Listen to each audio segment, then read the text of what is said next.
vamos continuar estudando recursos que serão conectados aí na placa-mãe, como o caso da CPU, que, como eu te dizia, é a unidade central de processamento, que também pode ser chamada de CPU. Então, a CPU, ou a unidade central de processamento do teu computador, é o processador do computador. É o local onde os dados serão processados de forma centralizada. Até aí tranquilo. A minha dúvida é a seguinte em relação à CPU. Se a CPU é o local onde os dados são processados de forma centralizada, como essa CPU processa os dados? É uma pergunta que a gente deve se fazer quando pensamos em provas de concurso. Como a CPU processa os dados? Como ela faz isso de fato?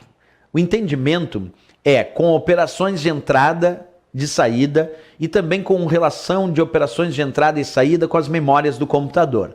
Isso quer dizer que a CPU, ela recebe dados que vêm lá dos periféricos de entrada, processa os dados e envia esses dados lá para os periféricos de saída de dados. Esse é um ponto importante. Repetindo, a CPU, então, recebe dados dos periféricos de entrada e envia esses dados, aliás, os periféricos de entrada enviam dados para a CPU processar. A CPU processa esses dados e envia para os periféricos de saída de dados.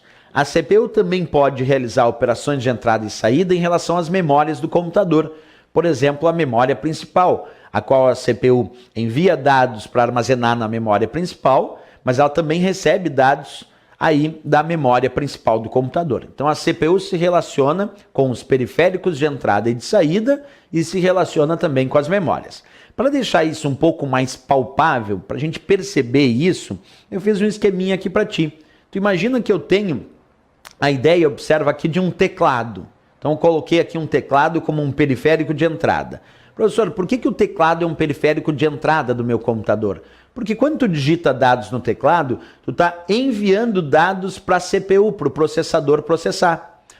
O processador, a CPU, processa esses dados e envia esses dados para os periféricos de saída. Envia esses dados, por exemplo, para o vídeo. Então, numa percepção rápida, quando tu digita dados no teclado, tu está enviando as informações para a CPU processar do que tu digitou e aparece lá na tela, lá no monitor, que é um periférico de saída, o que tu digitou. Então, o teclado é, como resposta de prova, considerado um periférico de entrada de dados, porque ele envia dados para a CPU processar. A CPU processa e envia lá para o monitor, lá para o vídeo do teu computador que mostra a letra A, B, C, D e E que tu digitou. Portanto, o vídeo, o monitor, é considerado um periférico de saída, porque ele recebe dados que a CPU já processou.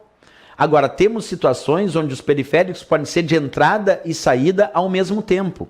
Vamos imaginar uma tela touchscreen, que é aquela tela toque na tela, que tu pode tocar na tela e realizar o envio de informações para a CPU processar.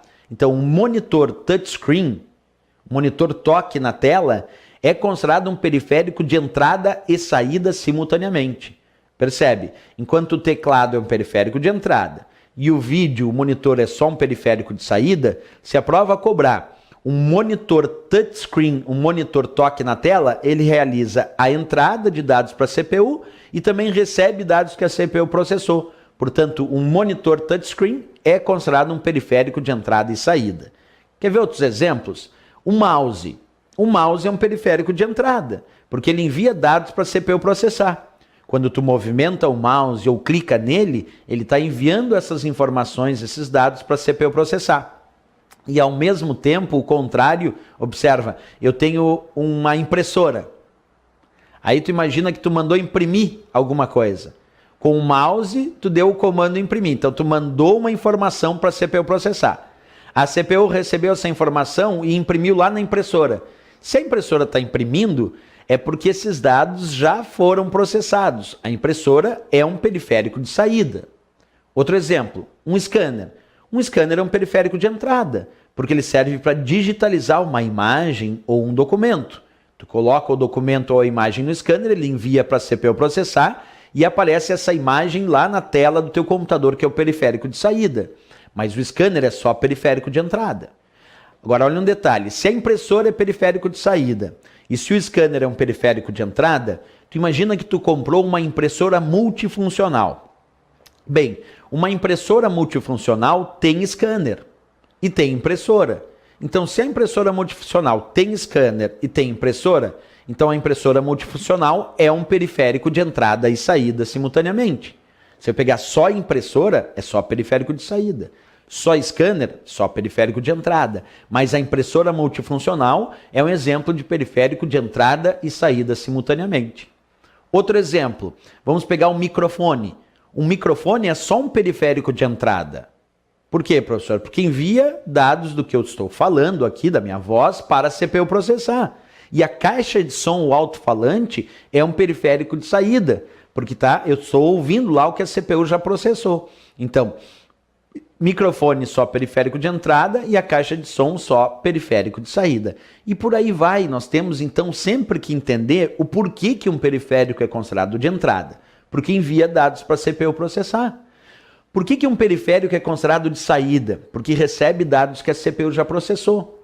E por que alguns periféricos são considerados de entrada e saída simultaneamente? Porque enviam dados para a CPU processar, mas também recebem dados que a CPU já processou. Essas informações são interessantíssimas quando a gente fala em provas de concurso público, certo?